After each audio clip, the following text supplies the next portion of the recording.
Zahn? Yes, Zahn d'amour. Okay. Camera roll. And Zahn, can you just Love the colors. Thank you, I made it. Beautiful. Thank you. Okay. I wish I could make some stuff. Hello, you're a legend. Congratulations. I'm honored to be in your presence. You know, I tell my daughter, who's 16, I'm a legend, and you know what she does? Right. No respect. YouTube has YouTuber members, okay? Thank you. all the secrets, all of the, Thank you. yes, everything is there. Thank you. Okay, firstly, outside of hoping that screenwriters, stop perpetuating the magical Negro trope, what do you hope audiences take away from the film? Like, what's the call of action or call to action for the film? This whole thing about the magical Negro society is a quirky, fun, satirical, comic way of getting us into the story. The real story is how this young black man chooses to live, to be true to himself, and to find his voice, his freedom, and not compromise himself and his community. I mean, to me, the crux of the film is at the very end when Justice is on stage screaming, I just want to live here. I have a right to be alive. I have a right to be here. That's what the movie's about. That's what the movie's about. I represent one path. And in doing this role, I think about all those old black people that I grew up around. And I would tell them, oh, I want to be a rock star. And they'd be like, oh, Lord. I want to be an actor. You should go to business school. Kathy, who lives across the street, she went to law school. I knew that was never going to be my path. But that is who this dude is,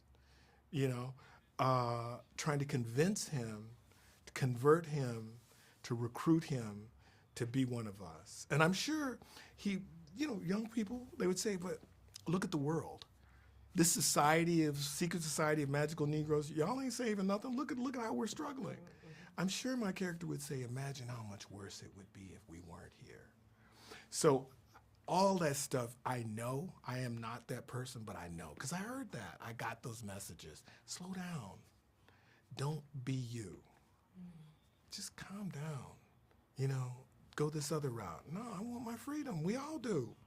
Let me be my quirky self. Now, I think for me, as a dark-skinned woman who's experienced, colorism and having to be palatable in the workplace, for me watching the film, it was great it helped have a deeper understanding that, colorism is dividing us, but we have a lot more in common than we think. You've been in this industry, 30, 40 years. Is there anything new that you learned, in doing this film? What was new to me is a lot of white people's reactions to this film, meaning they were absolutely ignorant about the whole existence of this magical Negro character. We know. It's common knowledge to us. I just talked to a guy. He said, he felt ashamed that he was unaware of all of these roles that Hollywood kept giving us and kept repackaging. Driving Miss Daisy, The Green Mile. The Green Mile was an in living color sketch waiting. We grew up with that. So that I actually find surprising, that I just thought you knew. I thought we knew. This is not a secret.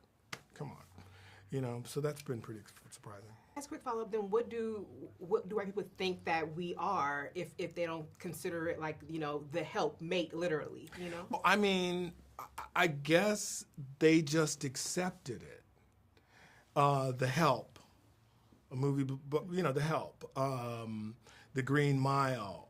They never questioned, where does this black character come from?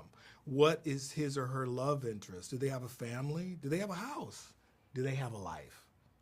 No, they're just in the corner going, if I were you, I'd go out the other door. Thanks, Rastus. How do you know?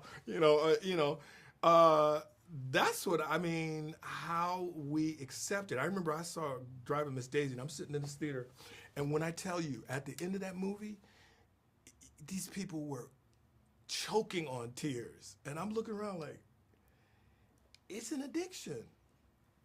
It is an addiction because it lets us off the hook. The happy servant, the oblivious day worker. Like you don't have any wants or desires or anything. But that's not true. I thought we all knew. I'm surprised that people go, "Oh, really? Was that going on?" You know. Understood. Well, thank you so much. Okay. And it was a pleasure meeting you. It was a pleasure meeting you, and I want you to make me a blue outfit. Of course. Okay. Who I have to talk to? I will gift you. Cut.